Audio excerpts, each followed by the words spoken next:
And so we will start with Alexandra Borisova from IMAMO. Hello, ladies and gentlemen. Thank you for coming. Speaking among such distinctive and experienced professionals is a great honor to me, but also a great challenge.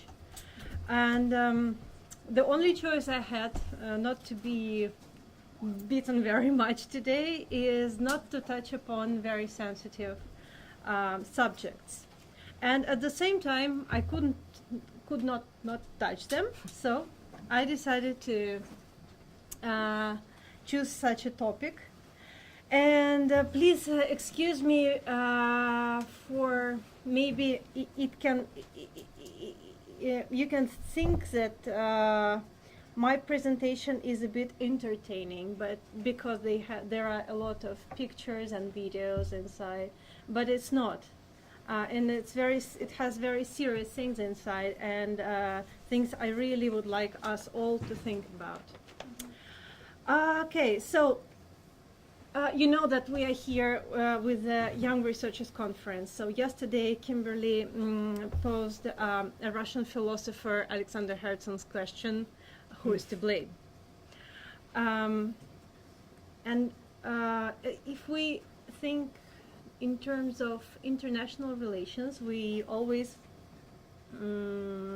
we are taught to look inside the internal politics, right?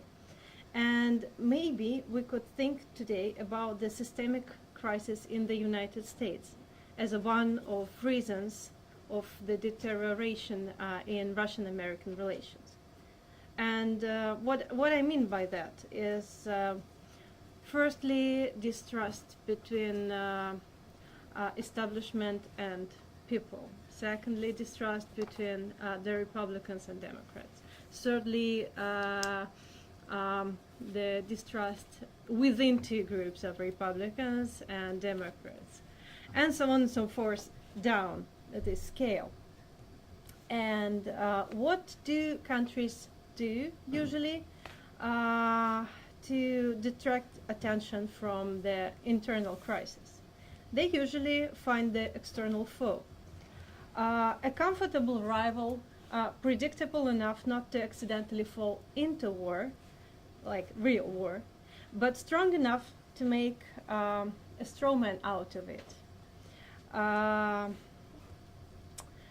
It should be stronger than hypothetical terrorists, which were the straw man for the previous decade. And ideally, this opponent should not be tied up to U.S. economically. Another philosopher, Mikhail Bakhtin, told about carnival culture. It means it goes back to medieval society, Day of Fools, the carnival, where basically the roles were changed. And for example, if you remember, I don't know, Quasimodo from Notre Dame de Paris, who was made a king, right, and humiliated. And by this time, I would like you to think about Donald Trump and why he became the president of the United States. So this paradigm is really very interesting, and there is a question, how did it happen that only in 4 years' time our media in both countries, politicians and even expert community are talking about World War II, or Cold War II, I'm sorry. Why do we have to talk about that? The first thing is establishment wants it. What do I mean by this? Maybe we are talking the wrong sides. We're not talking about the Cold War between Russia and America. Maybe we are talking about people with Cold War mindset versus people with new mindset, millennial mindset, people who want actually a friendship, not making love, not war, right?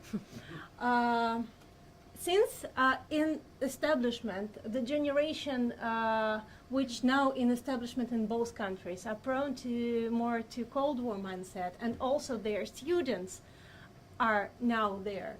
The second opinion is not heardable, and maybe the millennials are too young to influence the decision-making process right now.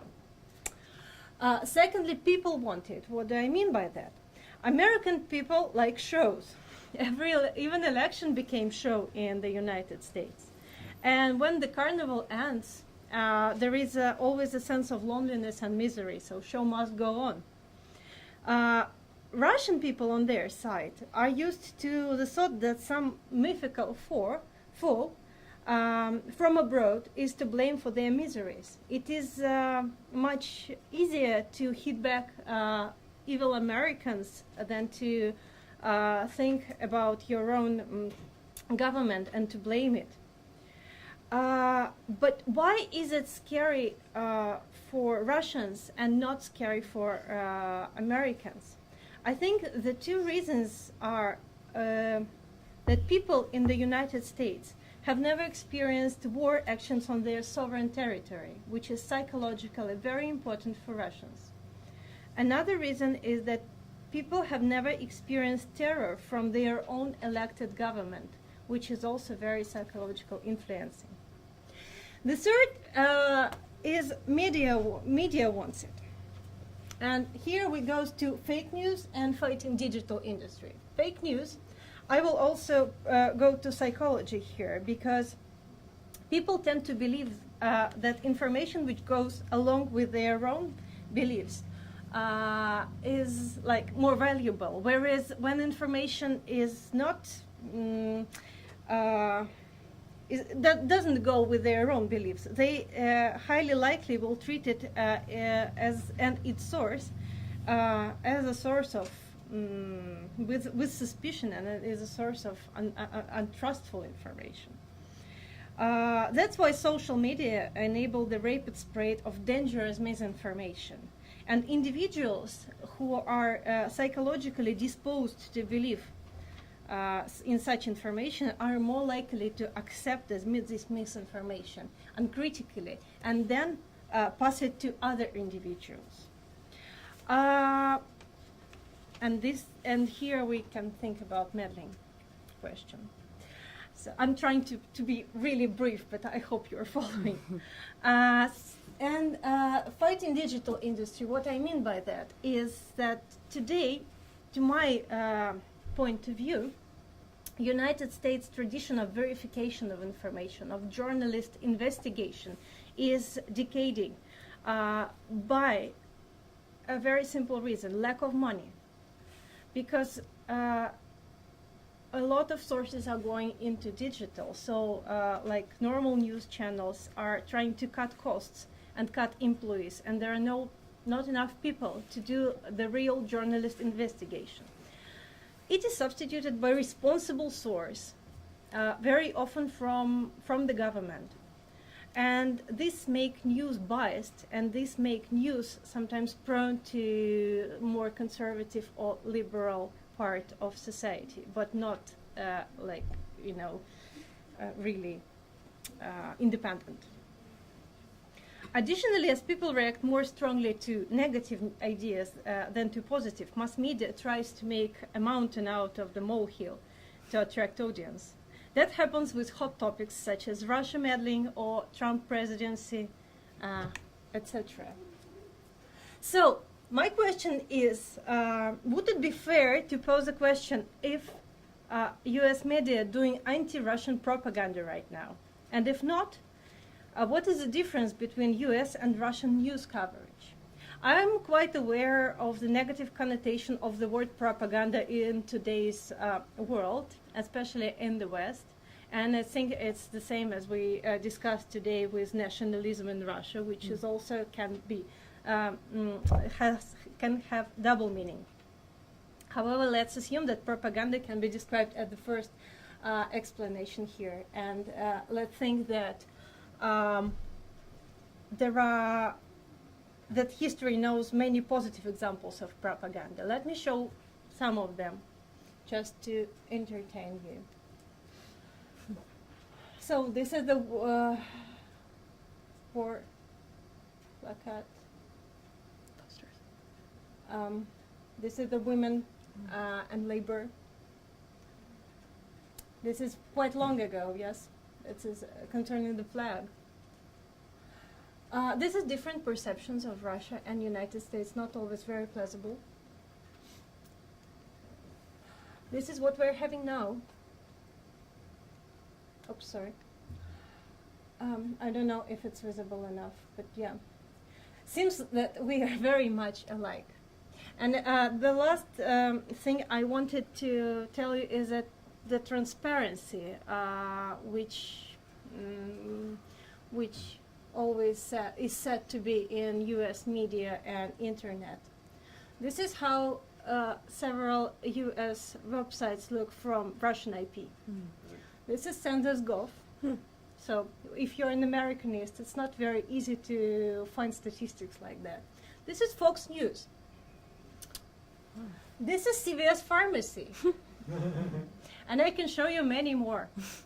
I want to show you several news coverages of different topics made by Russian television and United States television, just to compare. And I'm really sorry, I didn't make any translation for the Russian part, but considering we're all here on the Russian-American conference, I presume that a little bit of Russian can be spoken by every person here in this room. So sorry about that if someone will not understand what's going on.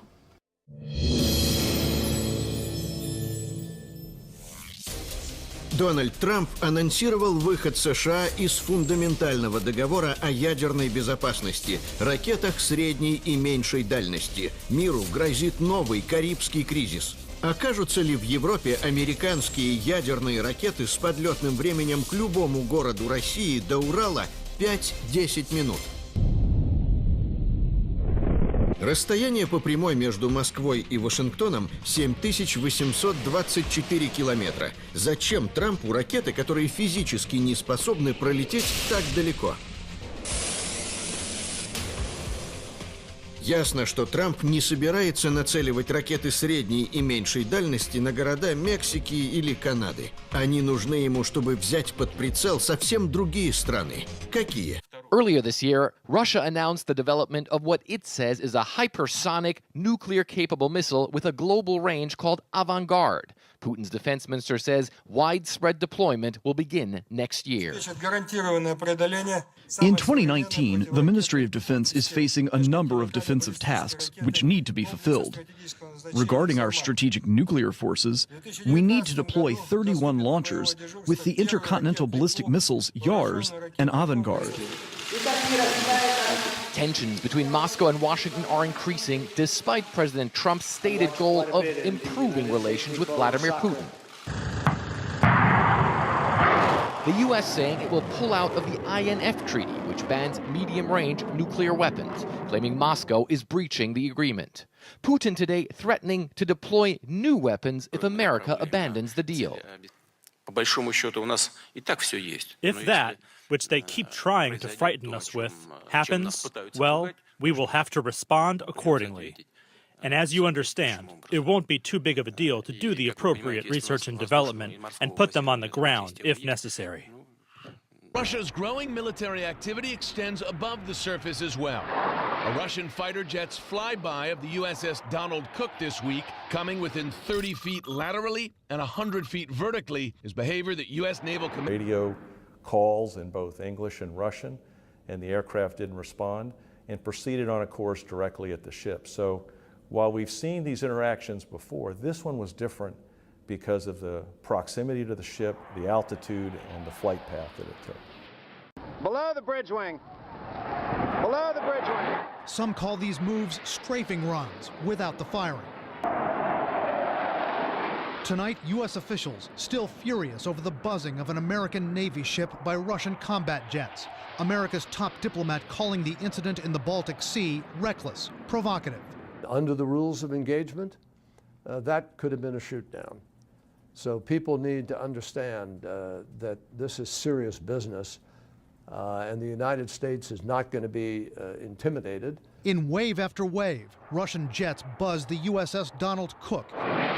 военно-морской базы. Речь идет о нашей крупнейшей военно-морской базе на Балтике – Балтийск. В момент приближения российских самолетов американский корабль находился всего в 70 километрах от этого важнейшего оперативно-стратегического объединения военно-морского флота со штаб-квартирой в Калининграде. Сближение можно было бы назвать типичной демонстрацией флага, однако на борту американского корабля в этот момент находился целый арсенал оружия. Из артиллерии на американском эсминце установка Марк-45, скорость стрельбы 20 выстрелов в минуту. Здесь же артиллерийский комплекс «Фаланкс» с дозвуковой скоростью полета. И самое страшное – современная система «Иджис». Это ракеты большой дальности, те самые томагавки. Они размещаются вот здесь. Они способны лететь на расстояние 2500 километров и могут нести ядерную боеголовку. Еще час, и корабль мог бы вплотную приблизиться к российскому порту. В США тема якобы вмешательства России в американские президентские выборы 2016 года не сходит с заголовков. Убедительных доказательств решающего воздействия комиссия спецпрокурора Мюллера так и не представила, зато спровоцировала в Америке внутреннюю рефлексию. Не вмешиваются ли сами США в чужие выборы? И вот здесь фактуры хоть и отбавляй. Свои операции не скрывают даже сами сотрудники ЦРУ. Они занимались этим десятилетиями и в подавляющем большинстве случаев весьма успешно. Из США наш САПКОР в Вашингтоне. Александр Христенко. Директор ЦРУ, хоть и бывший, столько всего знает и помнит, что даже его молчание, или, как в случае с Джеймсом Вулси, мямленье, говорит о многом, а скорее обо всем. Мы пытались когда-либо вмешаться в выборы других стран? Возможно, но это было во благо системе, чтобы коммунисты не взяли верх. Например, в Европе в 1947, 48, 49 годах, в Греции, в Италии. Сейчас мы не вмешиваемся в дела других. Только с благими намерениями. То есть бывший директор ЦРУ Вулси, по сути, открыто признал вмешательство США в выборы других стран. И, поняв это, сразу нашел оправдание. Оказывается, если цель считаешь благой, то вмешиваться в чужие дела можно. Что, собственно, ЦРУ и делала на протяжении всех 70 лет своего существования. 80 попыток госпереворотов. В арсенале спецслужбы, и это доказано, были политические убийства, шантаж, подкуп, а также дезинформация.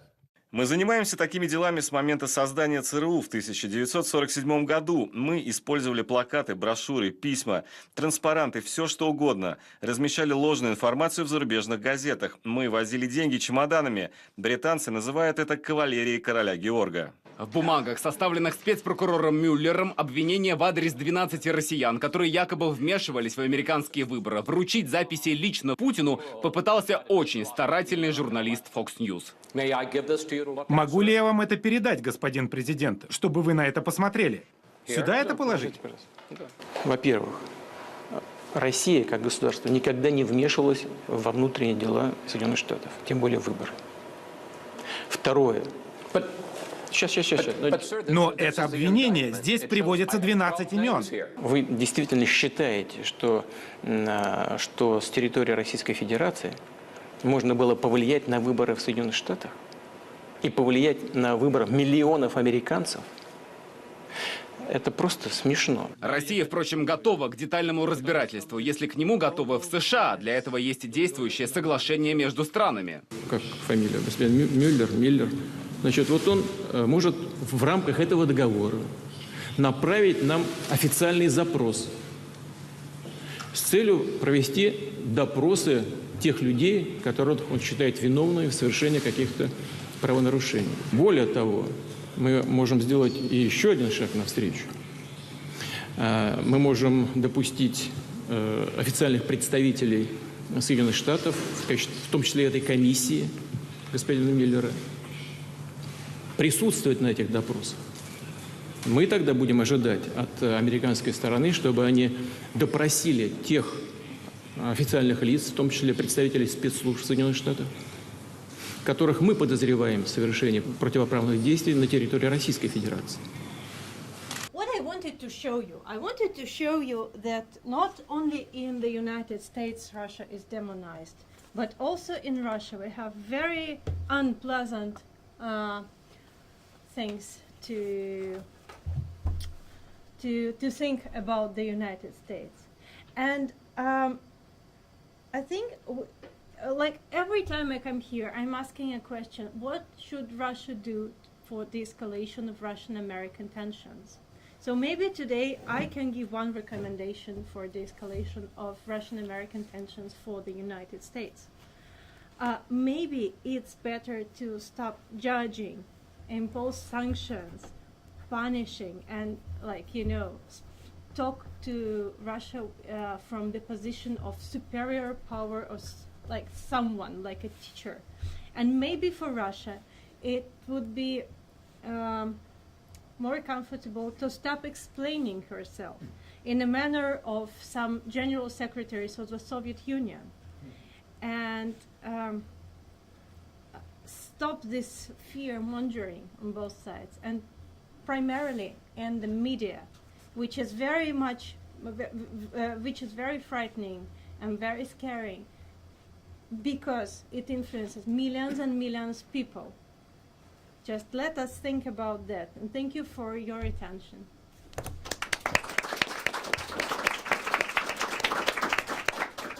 Thank you. So next we have Sarah Bidgood, who is with the James Martin Center for Nonproliferation Studies, the Middlebury Institute of International Studies at Monterey.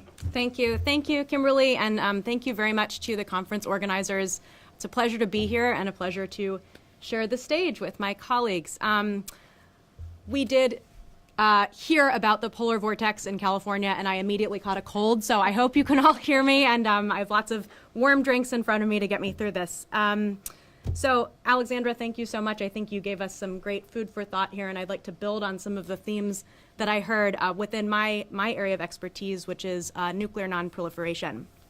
So I would like to add an additional dimension to some of the themes that you talked about today by delving into some of the challenges that I see the U.S. Russia relationship posing for the nonproliferation regime writ large. And I'd like to begin by sharing a quote with you that I happened to come across in some of my research recently that I think really captures how the crisis between Washington and Moscow relates to this particular topic, and describes aptly why it's so relevant to our current situation. So it reads, "The now emerging rounds of the arms race are fraught with very grave dangers. One of them is that the continuing military rivalry between major world powers cannot but increase the danger of proliferation of nuclear weapons. The recognition of this truth should not be an excuse for those leaders in the years that come to opt for nuclear armaments. Under any circumstances, such an option will be a bad and dangerous solution, and it can only greatly impair the security of the given country and jeopardize international security as a whole. This does not relieve the nuclear powers of their special responsibility, however. If they fail to curb the arms race, the risk of proliferation of nuclear weapons may increase and, in certain political situations, may even become inevitable." So I didn't give you a date for this quote, and you wouldn't be out of line for thinking that perhaps it came from an op-ed about, the 2018 U.S. Nuclear Posture Review, or maybe a response to some of these new delivery systems that President Putin introduced at his State of the Union address last year. And in fact, as we watch the news about the INF Treaty dissolving today, you might even think that this was from a scholarly analysis about the demise of arms control itself. In fact, however, it is from a March 1977 Bulletin of the Atomic Scientists article by none other than the renowned Soviet academician Georgy Arbatov, who is a person I imagine needs no introduction in this room. And what really struck me as prescient about this passage is not just the fact that we are in a new nuclear arms race, which I do believe to be the case. Rather, it's how clearly this passage lays out the connection between the increasingly confrontational U.S. Russia relationship and the growing risk of proliferation today. Now, that's not a revelatory idea. The notion that vertical proliferation begets horizontal proliferation is basically the whole premise behind the non-proliferation regime, including at its core the Treaty on the Non-Proliferation of Nuclear Weapons, which I'll talk about a little bit later. But what to me is very timely about this quote is that it drives home the fact that we as a community of experts, and particularly those who are working in my domain, need to be paying more attention to the impact of the crisis in U.S.-Russia relations on the health and wellness of the non-proliferation regime. The United States and the Soviet Union were instrumental in creating the architecture that sort of forms the basis of a lot of these instruments. And their cooperation has historically been essential in keeping it strong, even when times are very tough. And I think Arbatov's generation perceived this link very clearly, but we could probably use a bit of a refresher on it today. So that's what I'd like to spend a little bit of time talking about are some of the ways in which I see this disintegration in the relationship between Washington and Moscow impacting not only upon the nonproliferation regime, but on its ability to address some of the key challenges it's facing. And then what I'll do by way of finishing is make several recommendations about ways that I see to restore U.S.-Russia engagement on nonproliferation issues that could help us get back on track when the time is right and when there's an opportunity to do that. So the first area that I'm going to talk about is the aforementioned Treaty on the Non-Proliferation of Nuclear Weapons. And I know that not everybody is so single-mindedly focused on these issues as I am, so I'll remind you that the NPT serves as the cornerstone of the non-proliferation regime. It was negotiated and entered into force in 1970, so it's approaching its 50th anniversary. And what it does is it lays out a grand bargain between the nuclear weapon states on the one hand, who agree to engage in good faith negotiations on measures relating to the cessation of the arms race and to disarmament, and on the other hand to the non-nuclear weapon states who agree not to acquire nuclear weapons in exchange for access to the peaceful uses of nuclear energy. The validity of this bargain has been under severe scrutiny for some time, in fact dating almost nearly to the conclusion of the NPT itself, particularly by those who feel that the pace of nuclear disarmament has been unacceptably slow. Now, in my view, this perception is only going to be reinforced by the crisis in U.S. Russia relations, where we're not only seeing a plateau in arms control, which has been going on for some time, but at least in the case of the unraveling of the INF, a step backwards. What's more, over the 50 years since the NPT was negotiated, its states parties have been able to reach a number of other consensus agreements that clarify the obligations of the nuclear weapon states under Article 6 of that treaty. And these are not being upheld under the current crisis either. One of these, which was part of a package of 3 decisions and 1 resolution that were negotiated to extend the treaty indefinitely in 1995, is the determined pursuit by the nuclear weapon states of systematic and progressive efforts to reduce nuclear weapons globally. The fact that this isn't happening right now because of the crisis in U.S.-Russia relations will undoubtedly lead some observers to conclude that commitments made under the NPT can simply be ignored when the political situation isn't conducive to upholding them. And I personally think that's a very dangerous road to go down. Second, and related to the breakdown in U.S.-Russia relations, this will make concluding and ratifying future arms control measures incredibly difficult, particularly in the United States Senate. And here I'm thinking about 2 instruments in particular that are not only important to halting the arms race, but to nonproliferation as well. The first that comes to most people's minds, and rightly so, is the New START Treaty, which, as many of you know, is set to expire in 2021. As a reminder, this treaty caps the number of nuclear warheads that the US and Russia can possess on deployed delivery systems, but it also limits the number of delivery systems deployed and non-deployed that the 2 sides can have. The treaty can be extended by up to 5 years without needing to go to either the Senate or the Duma for approval. It can just be a decision that's made at a high political level. But the crisis in relations, I would argue, is going to make even this very simple and highly desirable step extremely difficult. This is problematic because New START not only limits what the sides can possess in their arsenals, but it also provides an important channel for communication and for verification that we're going to lose if the clock is allowed to run out. There's another important arms control and non-proliferation measure whose chances I believe will also suffer if U.S.-Russia relations continue along the current trajectory, and that's the Comprehensive Nuclear Test Ban Treaty. This treaty was concluded in 1996, and as a reminder, it bans all nuclear explosions anywhere on Earth or in the atmosphere. And there are 8 remaining countries that need to ratify it in order for it to enter into force, including the United States. So Bill Clinton did submit the treaty to the Senate for advice and consent in 1999, but it wasn't voted through. And if you look back at the literature, part of the reason is because of unsubstantiated allegations that were later debunked that Russia was cheating on its treaty obligations. The CTBT is written into the NPT in numerous ways. Banning nuclear testing appears in the preamble to the NPT. I mean, it's an inextricable part of the non-proliferation architecture. And while the norm against nuclear testing has been well established, it's not legally binding, and at this point it's unenforceable. I don't think much will change on this front if U.S. Russia relations don't improve, even if there is a change in the U.S. position on this particular issue as it appears in the Nuclear Posture Review.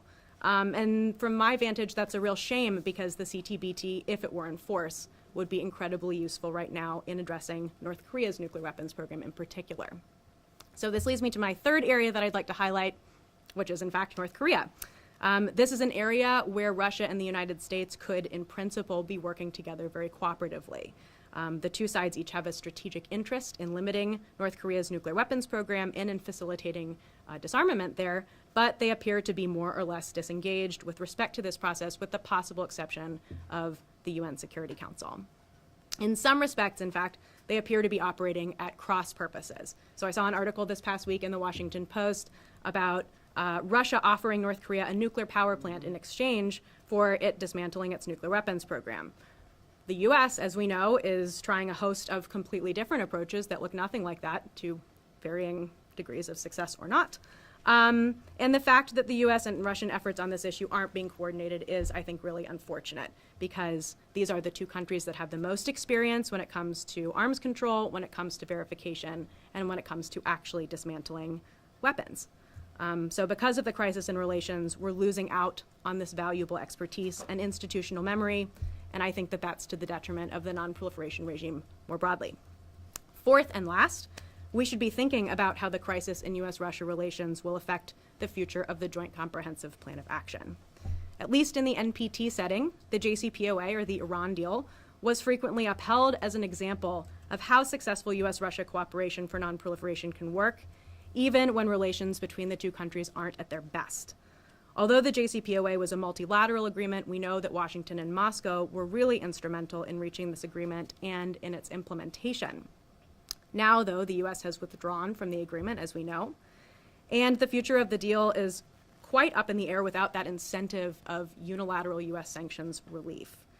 I think this will have potentially destabilizing consequences in the region, of course, but worse yet, from my vantage as a person who's deeply interested in U.S.-Russia issues, I think it means that we've lost another opportunity for the United States and Russia to engage on nuclear issues, and it has changed the JCPOA into another opportunity for divergent views and for opposition and for isolation.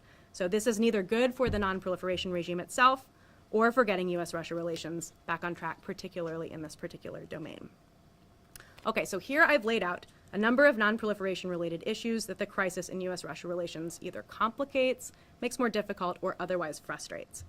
This list isn't meant to be comprehensive, so when we get to Q&A, please be gentle. I haven't even touched upon a whole host of other issues where U.S.-Russia relations come into play, things like the weaponization of space, which I think will be an increasingly important issue, the rules of the road with respect to either cyberspace or information security, as it's often called, or physical nuclear security, which is an area where Russia and the United States and the Soviet Union worked very closely together for a long time, but which has now essentially evaporated.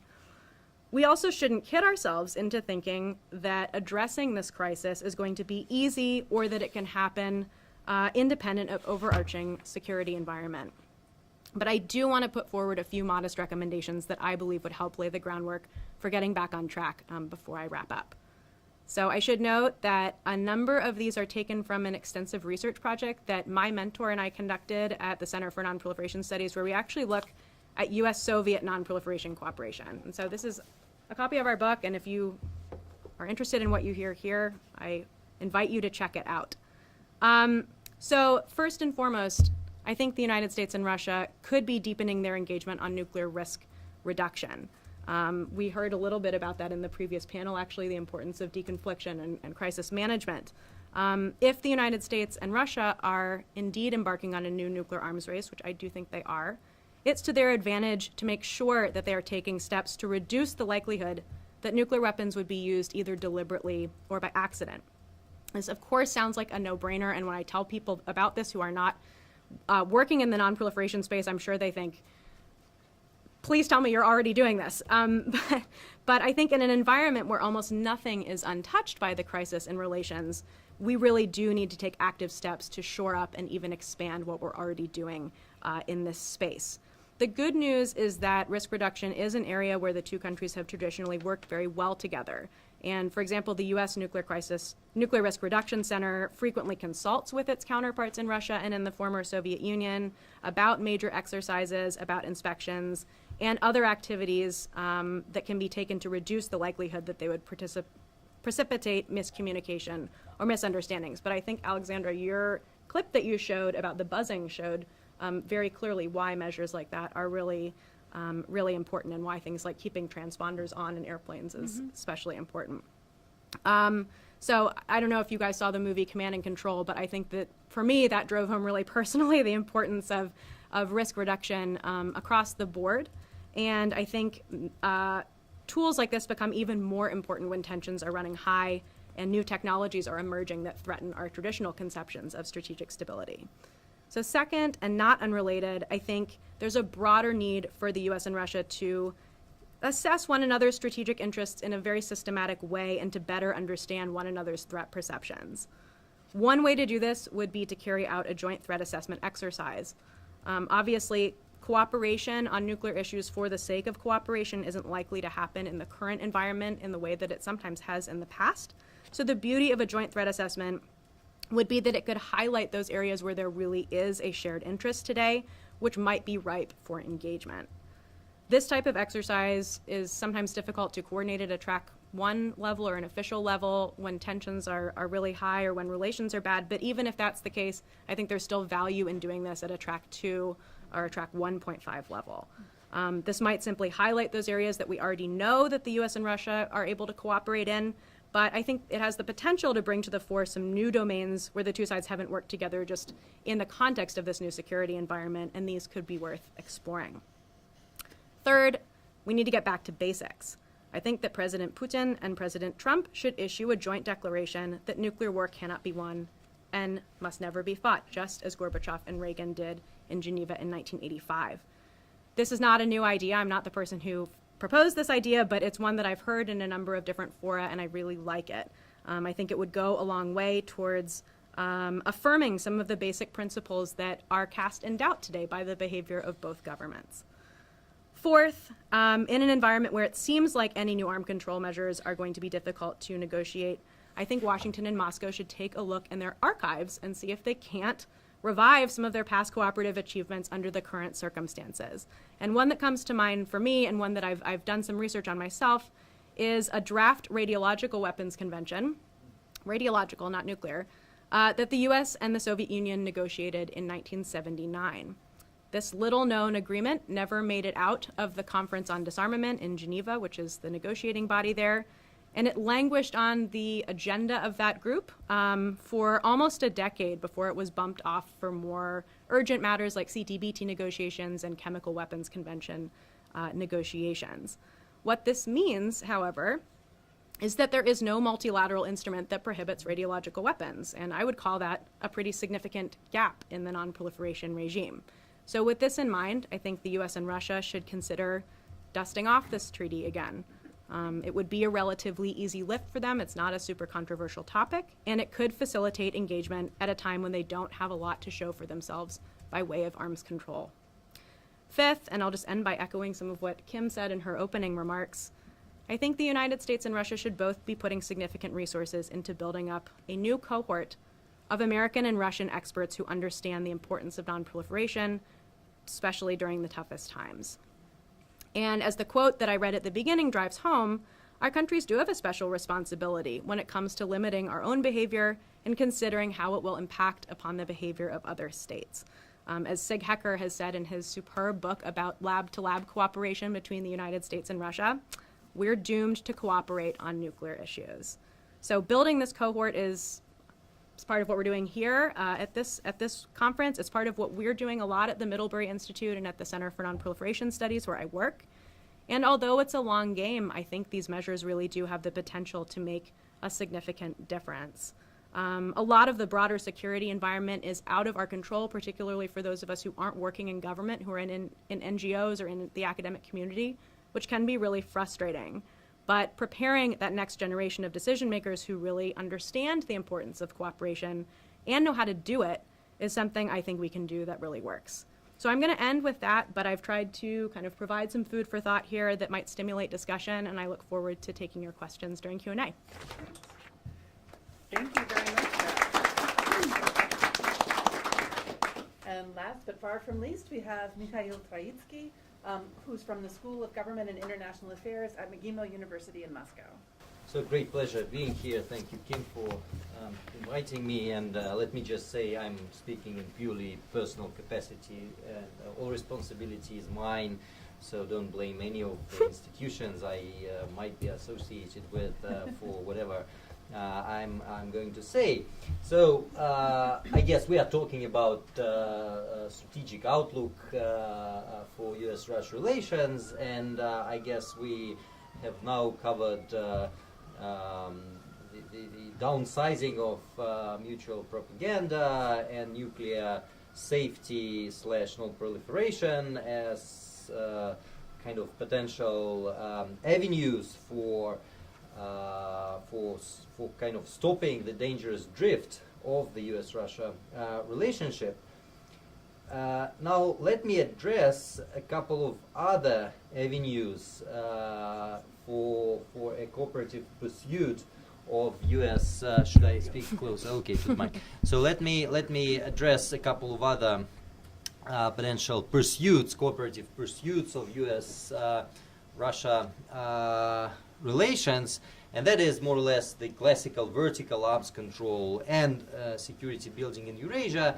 So about the first option, I am moderately pessimistic, and about the second one, I am moderately optimistic. And so this talk combining these two areas from the angle of what they have to offer to U.S.-Russia relationship right now. This talk is based on my recent research and two upcoming publications.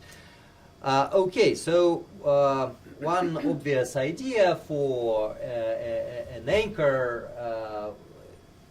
for U.S.-Russia relations these days is clearly vertical arms control. And of course, both Moscow and Washington have played with that idea over the recent months.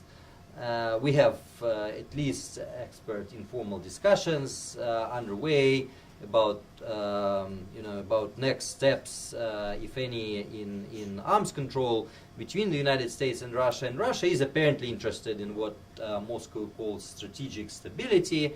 But so far, the U.S. side has not been excited by the Russian proposals, although, and we are, of course, seeing the deterioration or the dismantlement of the INF Treaty.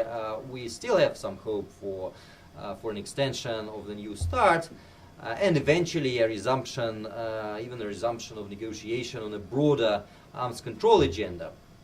Okay, so of course it's better to have arms control negotiations than not, but we should try and explore the chances for them to succeed under the current circumstances before we pin any significant hope on them as a new anchor or as a new old anchor.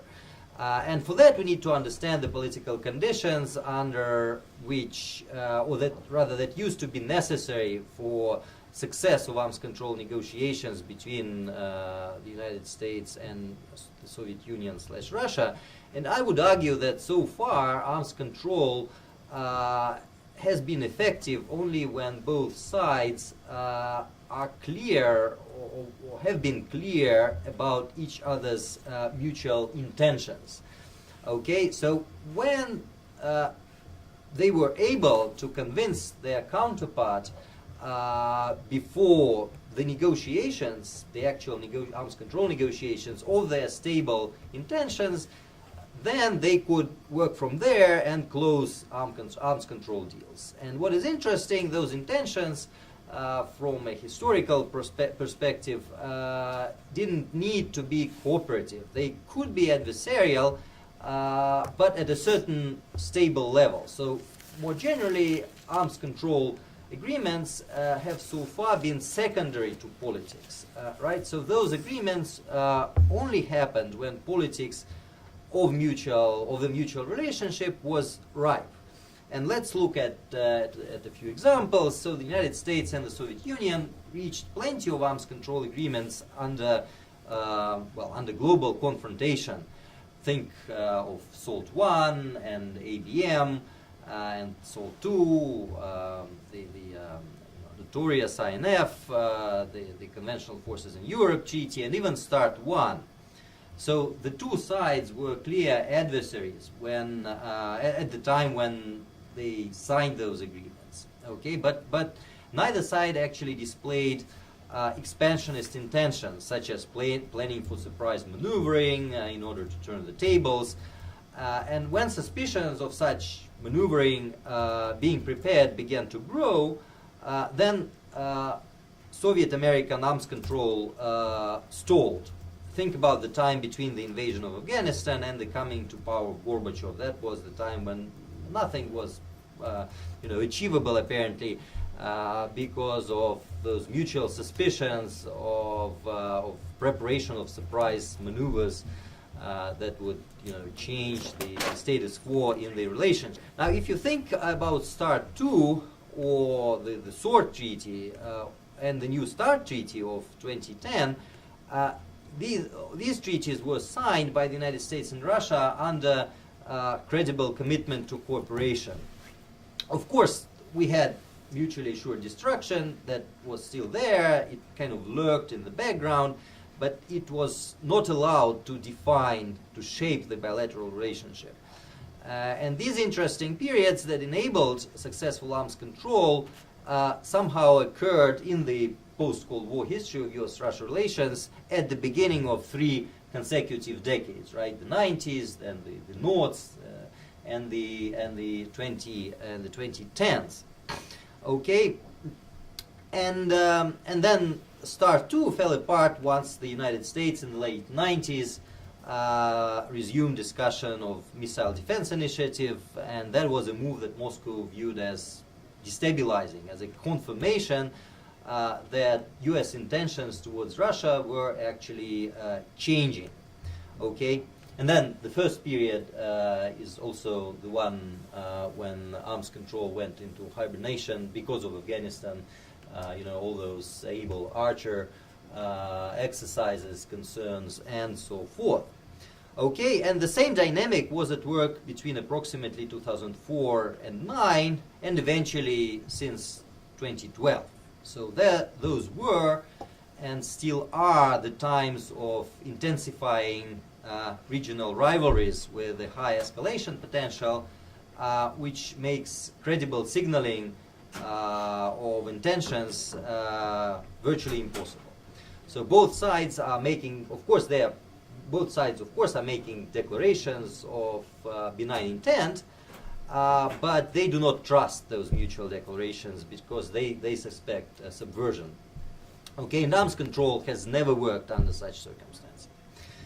Okay, so right now, ambiguous mutual intentions are creating strong disincentives for U.S.-Russia arms control. And what's even worse is that Moscow and Washington now think of nuclear weapons as status-elevating instruments, right? Think in terms of President Putin's last year's State of the Union address, or President Trump's tweets about a bigger, right, and better nuclear arsenal. So this is supposed to confer status on those respective sides, and maybe also serve as a cover for creating facts on the ground. Okay, but however, the broader international community has historically been unwilling to concede status on the pure merit of possession of nuclear weapons, right? So it's pushing back.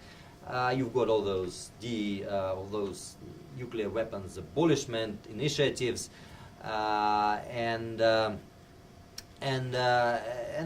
is indeed a pushback by non-nuclear weapon states, and that is forcing nuclear-armed states, including the United States and Russia, to raise the stakes somehow. So overall, I am, as you may have seen by now, skeptical of arms control as a source of bridge building, right? But the sides, for now, could at least find it useful verbally to acknowledge, to acknowledge the importance of, well, first of all, to acknowledge the costs of conflict, and then the importance of the peace dividend that can be derived from, credible signaling of mutually benign intentions, instead of actually, and that is something that Alexandra was talking about, instead of praising the benefits of advanced military technology and the edge that you get out of deploying new and better and faster nuclear arsenals and missiles and so forth. Okay, and also, of course, reducing dangerous reliance on deniability, something that was addressed in the first panel, could also remove a major factor of uncertainty of mutual intentions and enable arms control that could in turn create a virtuous circle of intention signaling and actually diffusion of much of the conflictual dynamic in U.S. Russia relationship. But anyway, overall, arms control won't save the day for the U.S. and Russia, at least for now. But how about conflict resolution under what some call the new regionalism dynamic, whereby the impact of aspiring regional powers on international relations is rising, while the global powers, well, namely the United States, the European Union to an extent, and even sometimes China, either go into retrenchment or push back against the aspiring powers in their respective regions. Okay, and aspiring power is usually defined as a nation dissatisfied with its position in the world order. So clearly the United States is one global power, even a superpower, and Russia is an aspiring regional power. Okay, and so under such circumstances, and very much like in the Cold War era, regional and local conflicts are often seen by the aspiring powers as opportunities or even as means to advance their own agenda and to distract global powers and other major powers, especially the United States, to distract the attention and sap the resources of the global powers. And we are not yet seeing proxy wars on the Cold War scale, but controversy between the leading and aspiring powers really kind of makes it difficult to resolve international and internal conflicts using a low-profile process-based approach that we may have been resorting to right after the end of the Cold War in the 1990s, maybe in the following decade. So none of that low-profile process-based approaches work any longer. And of course, the evidence you find in post-Soviet Eurasia, you can also look at Syria, Afghanistan, Libya, now perhaps also Venezuela, places in Africa, and so forth. So you are seeing this return to great power politics, with aspiring powers really trying to throw wrenches in the wheels of the global pursuit of primacy, of influence by the global powers. And so if we are looking at the dynamic of U.S. Russia relations, and more broadly at the conflicts in Eurasia, then we can come up with several scenarios. Now, and these are pretty obvious, but just for the sake of argument, under the first scenario, NATO and the European Union overcome any internal difficulties and disputes and successfully recruit more new members from among post-Soviet countries. So they steam ahead with their agenda, and they are doing really well. But of course, such scenario results in Russia pushing back, and if Russia is successful, then we kind of pivot to a second scenario under which the enlargement is stalled while NATO and the European Union have to adapt to the situation when they cannot fully implement their plans and maybe even missions. And the third scenario takes this trend even further to suggest that the United States may choose to stay aloof as Russia and to an extent China impose their own solutions on Eurasia and maybe even Europe directly or through indirect conflict mediation. Okay, so these are scenarios with a high conflict potential, and opposed to them are opposed to these first three kind of zero-sum scenarios. We have a group of imaginable positive-sum scenarios, positive-sum trends in the resolution of conflicts that can involve the United States and Russia. So I'm interested in those as a way to build bridges and mend fences between Russia and the United States, as a way to anchor this bilateral relationship in effective conflict resolution. So one such positive scenario can be built around good faith negotiation by Russia and also China, for example, North Korea, and we are seeing, or we are hearing some hints about that kind of scenario being tried. If that's true, if it's true that Russia was trying to, mediate the North Korea situation late last year.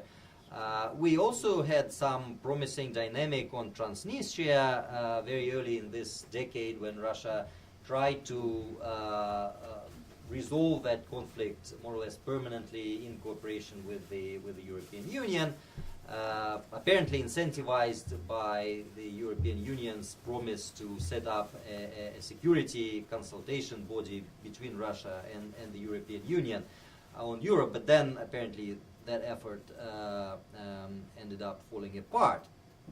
And of course we do have experience of concerted good faith mediation by Washington and Moscow of post-Soviet nuclear issues in the early 1990s. And if you look even further back into history, you've got all those conflicts in Africa and Latin America and Southeast Asia being resolved or at least alleviated thanks to the late 1980s dynamic between Gorbachev and Reagan, Gorbachev and Bush, U.S.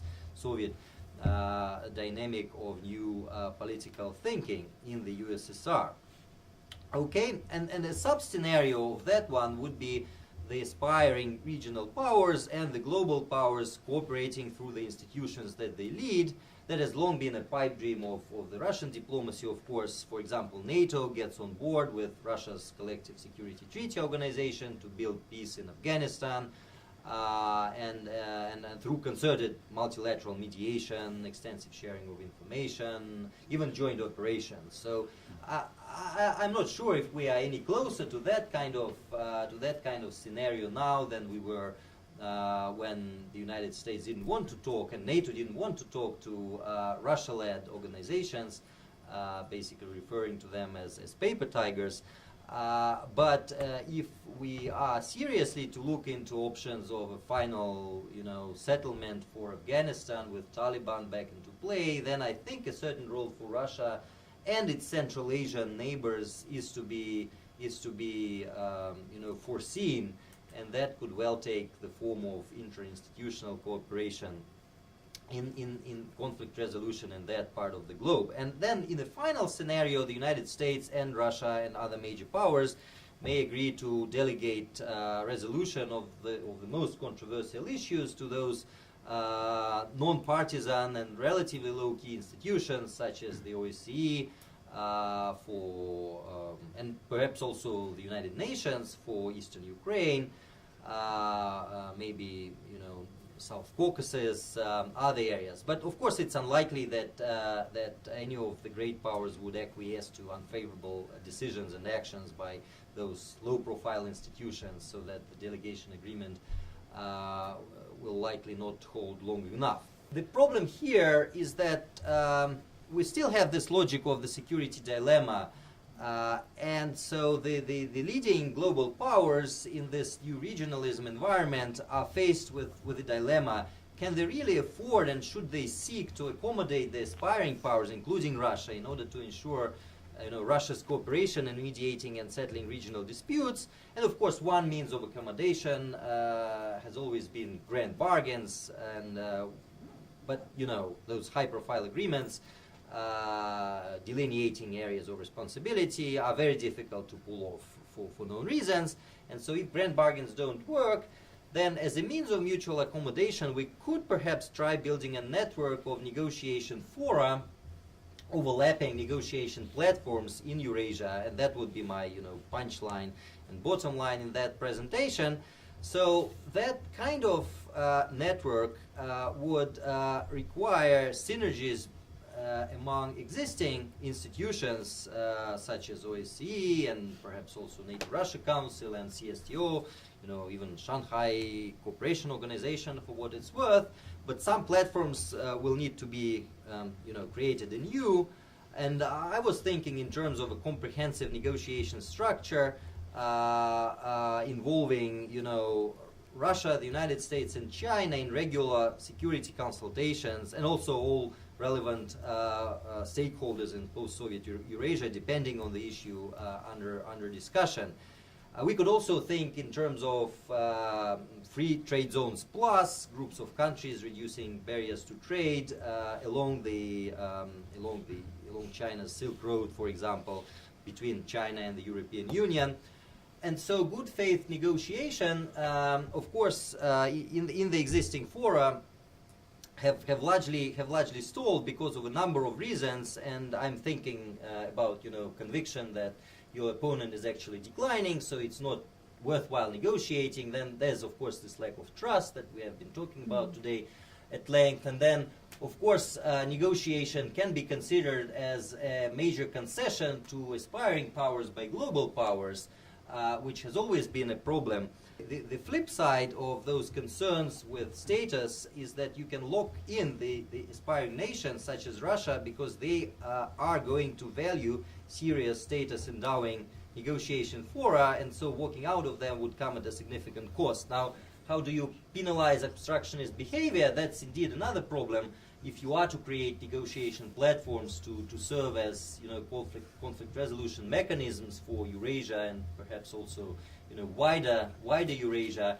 But look, enforcing rules of behavior for great powers have never been easy, and even highly elaborate UN institutions and procedures have never been fully up to that task.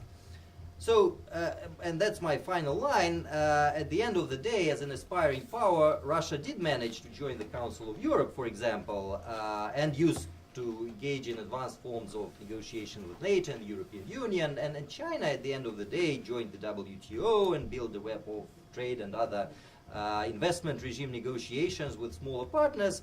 So there still have to be ways to overcome hurdles to mutual accommodation between the United States and Russia on the way towards successful conflict resolution that I believe could be a real anchor for our mutual relationship. Thank you very much. And, Great. Thank you, I Mikhail. apologize for running over.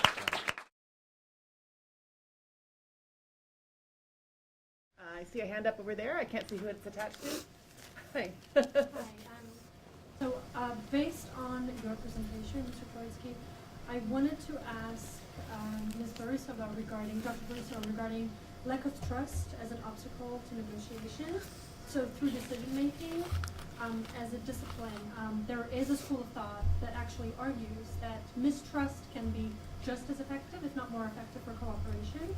And I was wondering, looking at this lens of obstacles to negotiation as trust, can that really be a true obstacle, or is it at times used by states and leaders as quote-unquote an excuse for reaching an agreement? Because at the end of the day, don't we need interests to overlap, or at least to meet halfway through? And so natural trust cannot really be rebuilt at this point. Thank you. Shall we take the round? No. Okay. Thank you very much, Tinatin, for your question. I have a very pessimistic view on the situation, all in all. I think that we are experiencing the lack of political will probably on both sides. So the problem of mistrust cannot be exaggerated, but still, the thing is that inside both countries, we are experiencing the lack of political will, and unless we step forward, we will not go anywhere. That was what I was actually trying to, and to build this trust, we can do this easy step I was talking about in my conclusion. For example, for the United States, it won't cost $1 to become more polite, right, in the media, and that will make so much more difference in our relations. Believe me, it's psychologically. People don't like to be treated as a minor actor or someone who can be punished, or penalized by anyone. That's it, I guess. Can I just follow up on that? Because one thing about your presentation, you talked about how each side is engaging in propaganda, except I think there's a big difference between the two sides that you didn't talk about, which is that the United States media is not controlled by the government, and the Russian media is. And so doesn't that mean that expecting change in the U.S. media doesn't make sense, because these private companies will go wherever the profit is located, and the only change that would happen in Russia is if the Russian government decided to change the way it decides to control the media? I'm actually happy you asked this question, and I thought I was kind of tried to hint my view on that in my presentation, but I think I will repeat this. First of all, I'm not really sure I understand what does it mean Russian government control of the media. Secondly, as I told you about this disappearance of independent journalist investigation in the United States, and the fact that a lot of news channels are now asking for this source, like a reliable source from the U.S. government, makes them actually government-owned themselves. So there is actually no big difference for me. They are influenced by some opinions from the government. Other questions? You've asked a question before. Is there somebody who hasn't asked a question yet, who has a question for any of our panelists?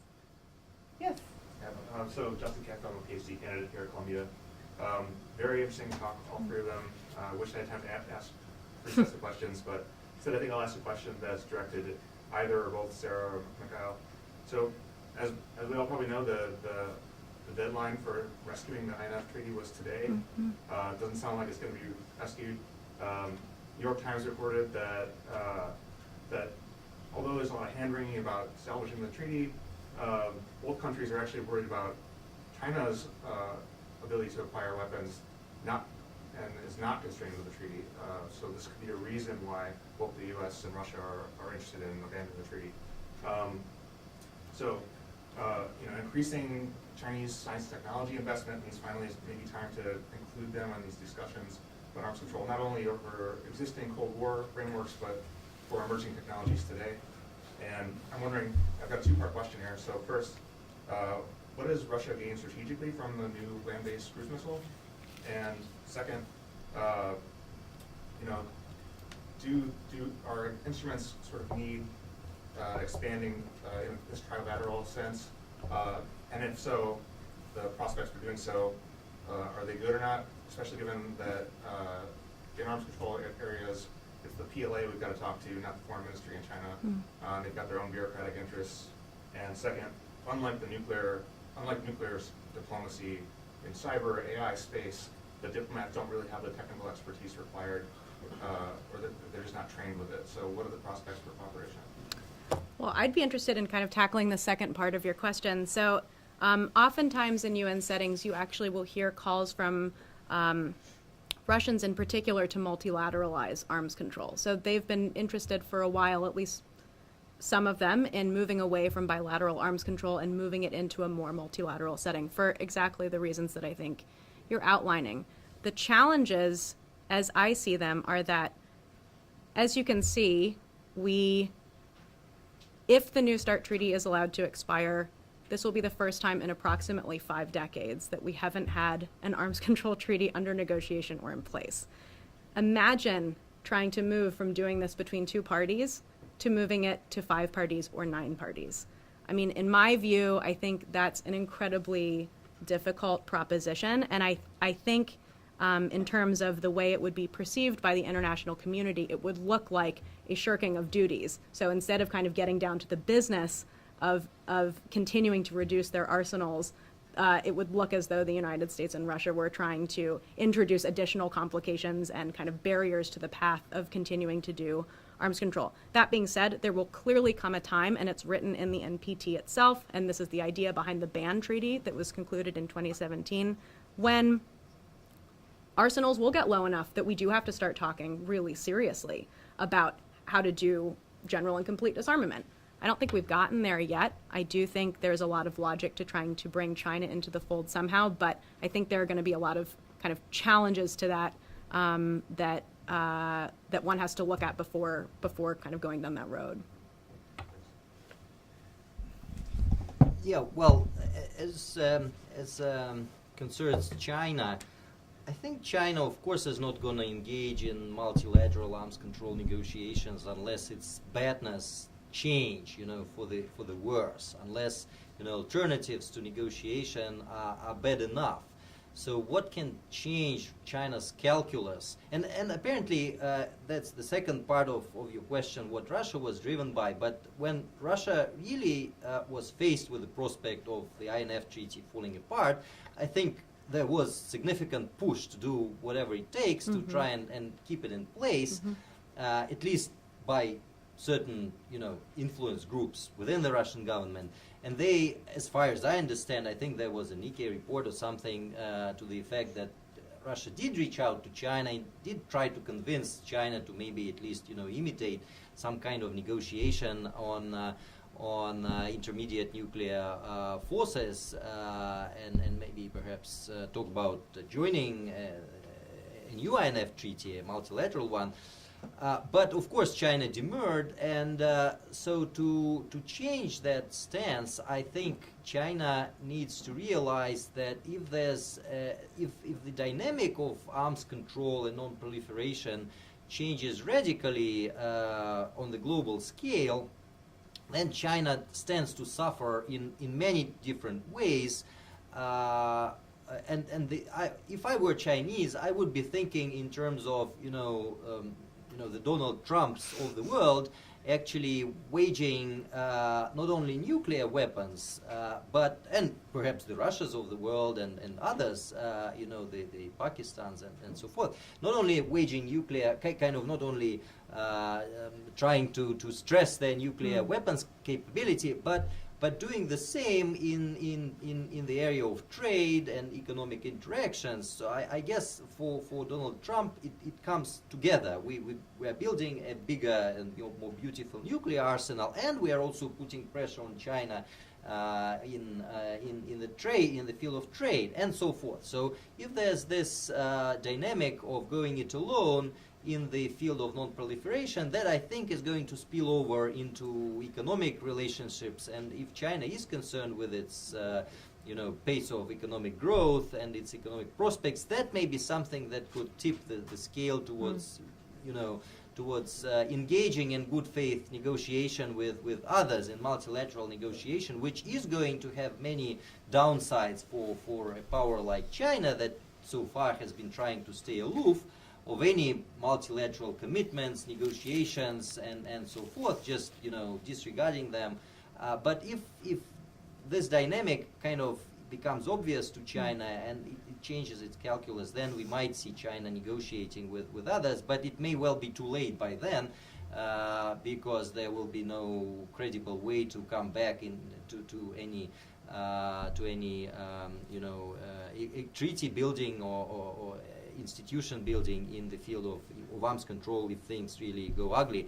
And with regards to Russia, what Russia is motivated with, it's kind of difficult to say. My bottom line would be that there's long been some kind of dispute within the Russian government about what to do with INF, and a powerful faction kind of ensured there was some dynamic that the United States took as a violation of that treaty. But then there's still the other faction that could perhaps influence the decision making. That would be my version of events.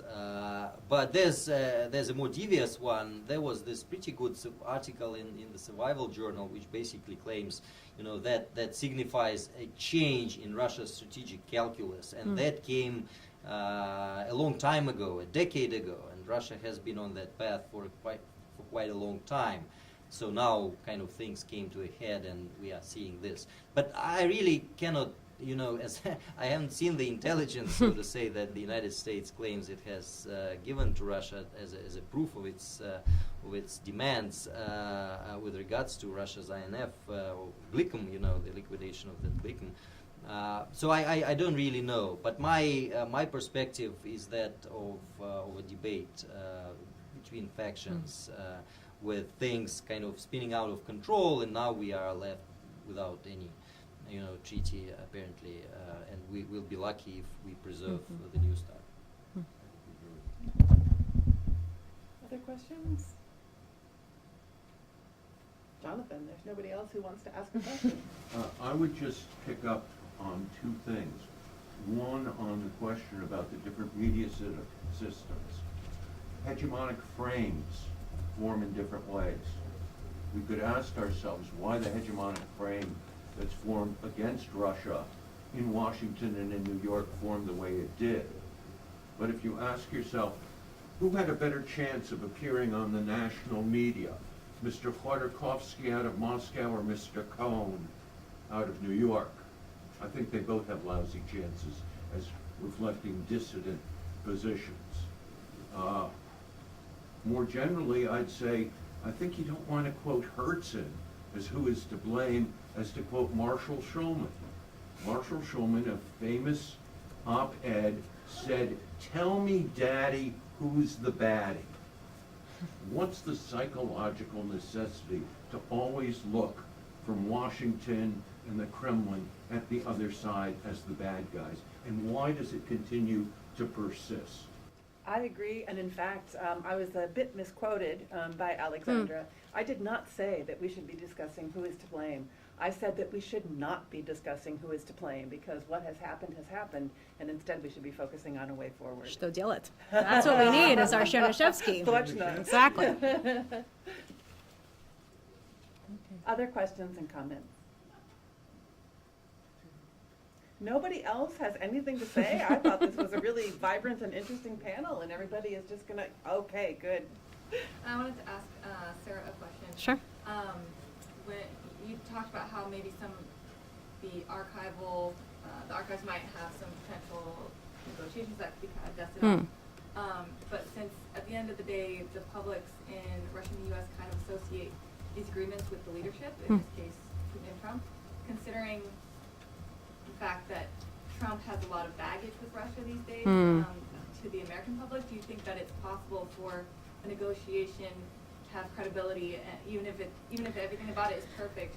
How do you think? Do you think there's a way that could be managed so that it won't be spun as Trump being soft on Russia, and it can be really evaluated on merit? Yeah, I mean, that's a great question, and I know we kind of talked about this over lunch a little bit too, and I've been thinking about this myself because it's very hard. I've found in my own work it's very difficult to make recommendations because I recognize that the way they're perceived may not be the way that I intend them to be perceived, and so, you really need, my thought on that would be you need people who are perceived as honest brokers who perhaps have been in the field for a very long time. You need individuals that have institutional memory who aren't linked with a certain administration to kind of shepherd these initiatives and champion them through.